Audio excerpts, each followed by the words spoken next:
Hello, huge movie fanatic Nate, coming at you with some more movie news. I was every now and then I go on over to online. What's it called? .com just to have a laugh. And this was one of the news snippets, clickable news snippets there, which I thought to be really kind of funny. So I thought I'd share with you kind of the future of, if you will, of the Terminator franchise, which I think is just something that, you know, Terminator 3, I think, kind of gets a pass, but I think anything after that, it's funny because Terminator 3 is like, I revisited that recently, like within the last several years, and it's like, that's so cool compared to like the shit that's come after. And back then I thought, well, that, actually I always kind of like T2, I think, or T3, sorry. So, I mean, anything after T3 you can pretty much forget about. But here's some kind of recent developments that have developed regarding the Terminator franchise. It seems like someone probably waved a whole bunch of, like James Cameron needs any more money, waved a whole bunch of money in front of James Cameron's face, because apparently it looks like James Cameron is going to return, at least in a writing capacity, to the Terminator franchise. And it's so ridiculous because, I mean, back when Genesis came out or whatever, I think there was talk that there was going to be 2 or 3 more movies, of kind of that storyline or whatever. And of course, I think Genesis didn't do very well, so I don't know if those ideas are scrapped, probably. Because now we've got some newly developed news of James Cameron coming back to reportedly be writing a trilogy, his own kind of Terminator trilogy, in which Arnold Schwarzenegger is supposed to appear in it, but not, get this, not as the T-800. So then what you might ask, well, what the hell is he going to do then? Just be like a background janitor, character or whatever? Well, this is something that they kind of toyed around with in a deleted scene. I don't know, was it a deleted scene or some kind of weird promotional video back when, Terminator 3 was coming out, or back when that was being made. But there was, I think it's a deleted scene where there was this goofy thing where they had, like, where they say, because you got to wonder why Skynet at the end of the day chose, and of course in the first Terminator movie there's other Terminators that are muscular men but that don't look like Schwarzenegger, so it's kind of inconsistent in that regard.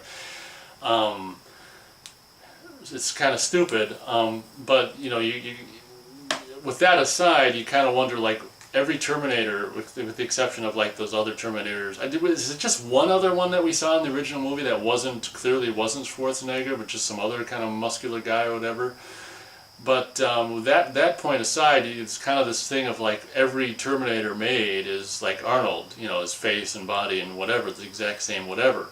And there's this whole thing which they kind of started toying around with in Terminator 3 in a deleted scene or whatever, something you can watch in the DVD when it came out back in the day, of them toying around with some guy, and I don't know if it was Arnold, and he had a crappy voice or whatever, and it's like, that's great, but the voice sucks, and some guy turns to him and goes, with Arnold's dubbed voice, "We'll fix it," or whatever, obviously meaning we'll fix it with my voice.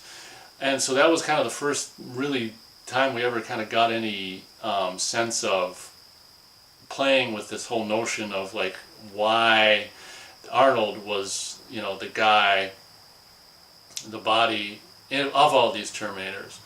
And it's just kind of like, well, it's kind of like the same thing with the Alien, Aliens in Alien 3 with the, the Lance Henriksen character of the guy who created Bishop or whatever. It's pretty simple that obviously, the word is that Schwarzenegger is going to appear in, this kind of Terminator 6 or whatever as like, what, the inventor of the Terminator, or the guy that they modeled Terminator after. And it's just like, oh my god, I can't even imagine what you can make 3 movies about, not to say that Arnold's going to be in all 3 or whatever. It's just, holy crap, talk about beating a dead horse. Like, what I would do if I was James Cameron, obviously, Schwarzenegger is obviously tied to the Terminator franchise or whatever, but obviously since they did one without him back in '09 or whatever, was it, yeah, it was '09, with Christian Bale one or whatever, obviously Schwarzenegger doesn't have to be a name associated with Terminator. What James Cameron should do, if he was smart,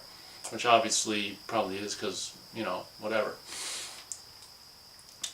is realize that one scene in his first movie where it's a flashback of the future, where Kyle Reese is in that, you know, hold up the bunker or whatever the hell he is, and that one comes blasting through the door zapping people or whatever, and it's like not, from what I can tell, it's not Arnold, it's some other muscle man or whatever. Just get, you know, if you're going to continue these movies, which it looks like obviously they're going to do, you have to just let Arnold freaking go and start introducing the fact that instead of introducing that Arnold was like the one guy they molded all the Terminators after, you know, introduce the exact opposite. It's just like, you know, you got to start having other Terminators and shit, and I don't know, it's, well, you know, ideally, instead of having other Terminators, you should just stop making these movies in general. I mean, it's just like, you know, I mean, Terminator 1 and 2 were fine, and 3 was kind of an interesting kind of whatever, but I mean, after that, I mean, holy crap, you know, in that Genesis, talk about a holy, you know, and I will give Genesis, you know, some credit in actually coming up with a decent reason why there was such an aged version of the Terminator, because they do have a point that, I mean, it's living flesh, so it's going to age like any other flesh. So that was kind of the best part about Genesis, which, why is the Terminator like 60? Well, because the model is like, whatever, you know, 30 years old. I mean, presumably when they're made, they've got the, you know, however old Arnold was when he did the first movie, 35-year-old skin on it or whatever, so then you do any aging after that or starting at whatever. I'm getting way too geeky, but that's as always, I think I blabbed more than I intended to blab about this subject. I just wanted to make a video just in case you guys haven't heard this news, but I just wanted to drop by with that little bit of news in case you didn't know. Like, just like, give me a break. Like, what do you know, talk about beating a dead horse or a dead endoskeleton or whatever. Feel free to let me know what you think about like this news. I mean, at this point, you know, Cameron's just like the freaking franchise king, and now he's, you know, 4 more Avatar movies. Not that I can imagine anything would be left to say for 4 more movies, and now it's all about 3 more Terminators, and it's just like, Jesus Christ, you know, at his age, he's got enough money. I just don't understand what drives these people at their ages to sell out for this kind of shit. Like, you know, he should be retired. I mean, I'd be retired if I was his age, not fucking making 4 more sequels to Avatar and 3, you know, new Terminator trilogy and shit. But that's just my 2 cents. So thank you very much for watching this video, and as always, we'll catch you next time.